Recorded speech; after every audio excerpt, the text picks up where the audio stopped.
naval guns. War is a Marine dive bomber. War is a Marine raider. Ask the Marine about war. He'll tell you it means attack. Attack by the paramarine. Effective, deadly. Attack by tank. Swift, decisive. Attack, attack, attack. That's the credo of the fighting Marine. But today, war is a complicated business. It takes more than a paramarine, a raider, a tank, a mortar squad to win a battle. It takes more than planes, more than sharpshooters, more than spirit and guts. Somewhere between the battlefront and the home front, a tremendous machine of administration is in operation 24 hours a day. The Herculean task of providing proper transportation for troops, of making out reports, of classifying and transferring the thousands of new Marines. The success of a battle 7,000 miles away depends on these people who sort and file away and punch out millions of paper bullets every day. The job of keeping a war machine running efficiently requires the services of thousands of Marines. So vital is this job at home that thousands of fighting men, despite their intensive, invaluable training, may never smell the tang of battle. Something had to be done about it. Something had to be done about wasting this highly capable warrior. Bataan and Corregidor had become legends. Wake Island had been branded into history with an indelible iron. A Marine writes his dear sirs with a howling machine gun, and they're addressed to Japs and Nazis. No question. Something had to be done about it. And something was done about it. No one doubted the essentiality of the work at home. At the same time, no one could doubt that a Marine who wasn't fighting was a wasted Marine. The solution to the riddle was a bombshell, the birth of the Marine Corps Women's Reserve.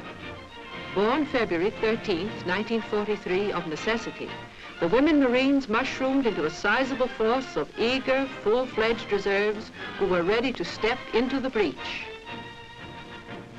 In July, Camp Lejeune at New River, North Carolina, became the official training headquarters for women Marines. From the plains, the mountains, the cities, have poured a constant stream of women. From Compton, California, from Pawnee City, Nebraska, from Marysville, Missouri, from Gloucester, Massachusetts, they've come to do a job. We're from Texas, too. Rode on the train 4 days before we pulled up at Camp Lejeune. And mind you, 3 of those traveling days were not in Texas. The Marine Corps band was there to meet us at the station, and that was nice. There were also a couple of women sergeants to meet us, and that was, well, that was nice, too. Somebody said the colonel was there, and I was just beginning to wonder, and then I saw him. That's his dog, the Scotty. Eyes front.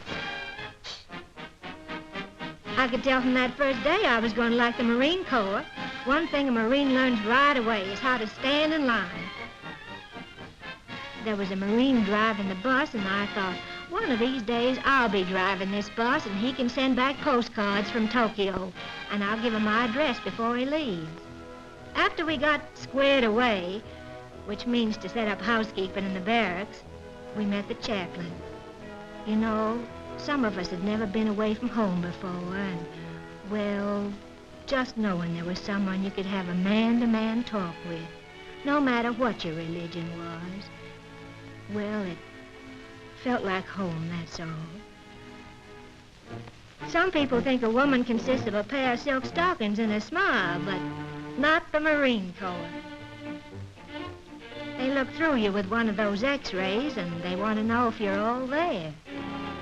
Everybody knows the thing a Marine likes to do best, next to fighting, is eating, and that means have you got good teeth. They don't exactly care about the color of your eyes. They want to know, can you see with them? When I left home, Mom said to look up a doctor if I felt even the least little bit sick. Well, Mom can stop worrying. Here, the doctor looks you up. By the time you're fingerprinted, and you've looked at the birdie, well, you don't have to show it to anybody. At last, after you've begun to think that time will never really come, it's there. The uniform. Oh, golly, I never thought I'd want to wear the same thing as any other girl, but, well, I almost bawled when I put on my first suit of GIs. All the enlisted girls are given $200 allowance for clothing, and that means 2 winter service uniforms, hats, shoes, summer outfits, purses, a wool-lined raincoat that'd cost one of you civilians $41. Then there's a lot of theses and thoses and thingamajigs, you know. Drop around sometime and I'll let you romp through my locker. The women Marines take a great pride in their appearance, and we have our uniforms tailored to fit us, which is a little different from the men who have to tailor themselves to fit the uniform. Some girls never had any special training, but the Marine Corps has a way of finding out what you can do best. And that's where 2 years of high school or business school come in handy. They want to know not only how much you know and how fast you can think of it, but also how fast you can learn it.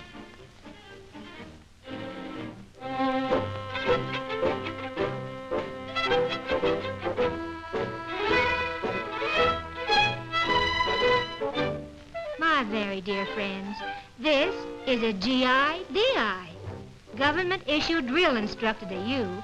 He says something like, you look to wee rump, you look to wee rum, you look to wee rump. What he's really saying is 1, 2, 3, 4, you left 2, 3, 4, rear march.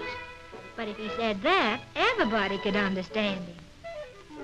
We looked something like this our first week. You really can't imagine how many left feet you have until you begin to drill.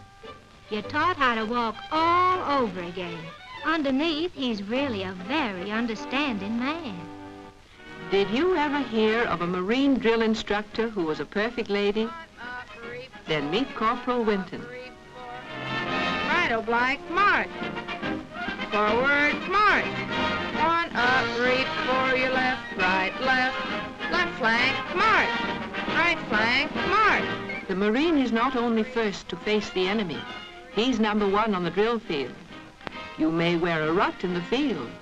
You may have to resole your shoes a couple of times, but you learn to march the Marine Corps way.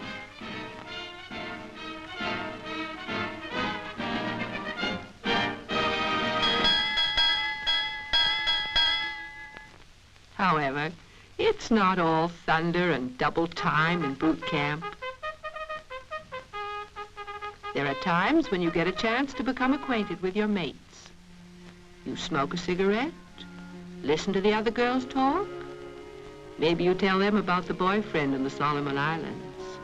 You answer the best gift the folks back home can give you, a letter. You find out that Pa is getting ready for the spring planting. Ma's got a blue star up in the window for you. Your kid brother is going to graduate from grammar school. It's a piece of home. It's not only permitted, it's encouraged. After all, a girl has to keep up her morale.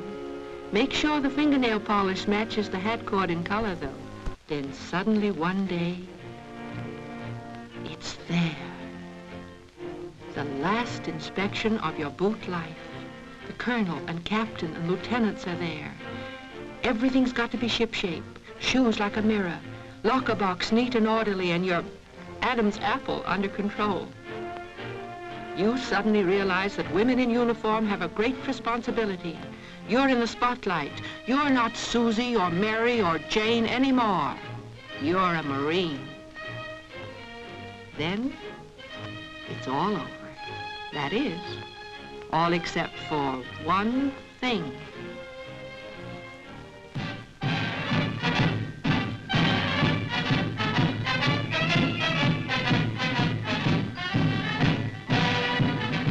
The last review. We learned a lot of things about drilling in 6 weeks. You can tell that by the rhythm of the step. You can feel all the heels hit the ground at the same time. The music beats out the cadence. Nobody calling out left, right. You don't don't need that anymore.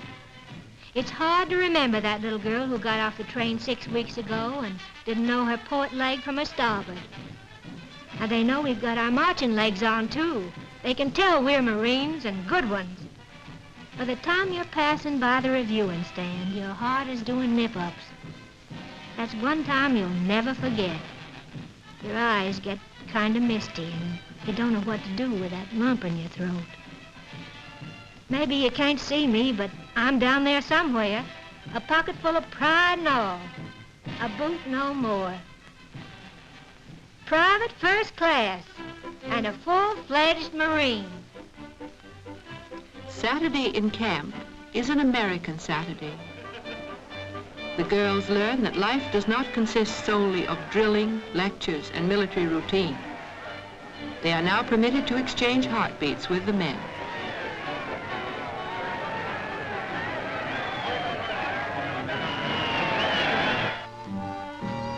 The recreation hall is a stomping ground where the only face movements are done cheek to cheek and no sergeants to call cadence.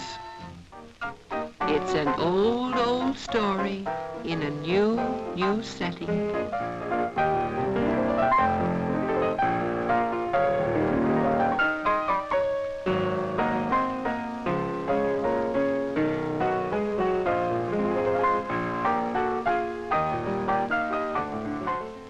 Thorough as is the recruit training, so too are the media for recreation. The finest equipment is on hand for use. Once a girl's boot training has been completed, a varied and interesting panorama is spread before her. An entire regimental area has been taken over for use by the women. The grounds are studded with green lawns and red brick buildings of permanent structure. Barracks, mess hall, classrooms, dispensary, motion picture house, post exchange, laundry, and tailor shop. A well-stocked library with a choice of the best in ancient and modern literature. Well do we know for what we are fighting. And here too, as in the broader sense, we worship as our conscience directs. Regardless of creed, or color, or sex.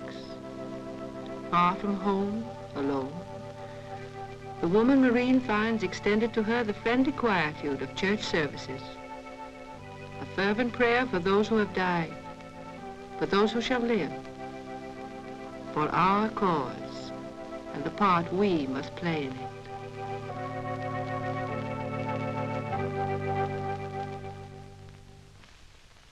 Up to now, the girls have only been getting ready for the job that's to come. For in order to better understand the task that lies before them, the women Marines are shown the weapons with which their mates are fighting this war. They learn from actual demonstration that this is no storybook war of chocolate soldiers. It's the real thing, just as theirs is a real job. A job offering little glory and a great deal of hard work. Sometimes wearisome work, but nevertheless a necessary part of the All-American team. And it's teamwork that's going to kick Tokyo for a field goal. The indoctrination period over, they now will be assigned to attend various schools. Known for efficiency in the field of battle, the Marine Corps lives up to its standard in the classroom. More than 15 schools teaching scores of subjects are turning out skilled craftswomen to take over jobs.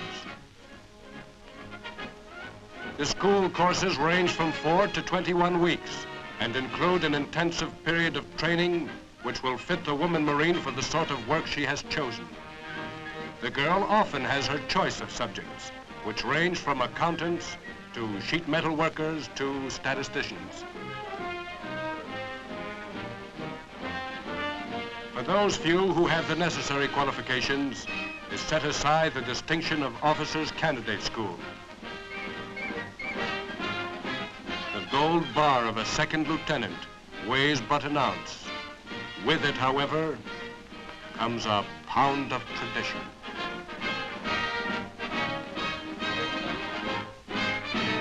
This is the highlight in a candidate's life. Those women who in civil life held down specialized positions will be placed in jobs immediately. Camp Lejeune boasts of the only post office in the country run completely by women. Experienced telephone operators are at a premium. Combat Signal Battalion Marines are needed at the battlefront, where their work is one of the most important cogs in the successful completion of a war task. The business of making words move across the face of the continent is waiting for those who have had training or can adapt themselves to this sort of work. Marines formerly buttoned down to jobs such as these have already been relieved in great numbers. Their postmark today is somewhere in the South Pacific. The fruits from that idea, born in February of 1943, begin to ripen. Women who have freed a Marine to fight have given a gift to the battle for freedom which cannot be counted in thanks or dollars. More than 11,000 men died on Armistice Day in 1918. If by lending their efforts, the women of America can end this war one day sooner, thousands of homes will welcome back men who might not otherwise return. There are scores of jobs in the Marine Corps for women, jobs which will permit our fighting man to get their firstus with the mostest. Jobs that require special skill, and jobs that require merely a native intelligence. With an eye not only to the war's end, but to a world in which women will move into new fields, many Marines are receiving a background with which they can carve a place in the America of tomorrow. For more than half the members of the Women's Reserve will be placed in aviation units. Before this war, a mere dozen or so women had made names for themselves in the field of aviation. A Marine record in aviation will mean a passport to the industry of tomorrow. Her husband is in Army aviation. They'll talk the same language when it's farewell to arms. Some women, subjected to the war of nerves on the home front, the days and nights of tenseness without action, have found an outlet in the Marine Corps through active duty.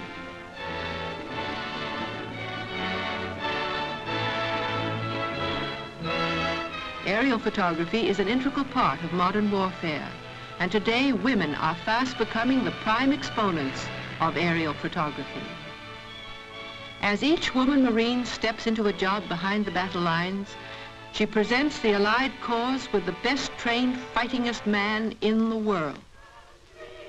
These are the women of America who have picked up the gauntlet. Knowing full well that women have a stake in the world of tomorrow, the Lady Marines are lending a hand in the struggle of today. They've joined the service, and service means work. They go where they're sent and perform the job assigned to them, smartly, efficiently. There's no glamour to the job, but the reward that comes with the knowledge of a vital, all-important task well done. For them, calico and lace has been replaced by the proudest green in existence, the official uniform of the Marine Corps Women's Reserve. This is our country, yours and mine. This is our war, and the victory too shall be ours. Here is your new fashion for victory, our women Marines.